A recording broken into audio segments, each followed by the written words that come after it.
Sele kuqanqeleke iintsuku ngoku kuqhutyelwa phambili nodubulo noqhushumbo kwela lizwe lase-Ukraine. Abantu abaninzi bekwevexerha ngumsindo bekwakoyika. Okuna njengoko amajoni omkhosi waseRussia eqhubela phambili nokwenza uzengezenge lwento kwiindawo ezibalulekileyo kwela lizwe. Kanti ke uMzantsi Afrika uthi uxhalabile kakhulu le antlukwane iqhubayo e-Ukraine esithi ke makube kuthethathethwano ngale nyabatyikili.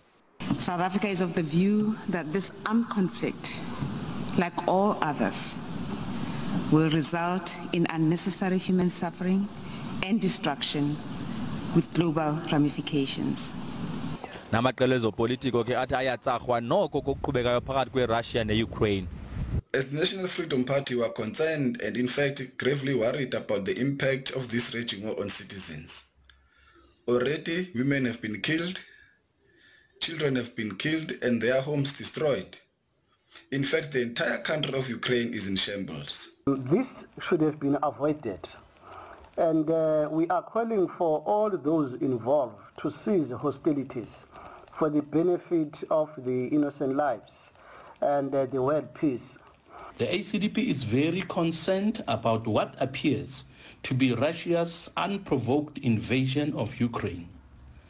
We therefore join our voice with the voices of nations that have called on Russia to withdraw their troops.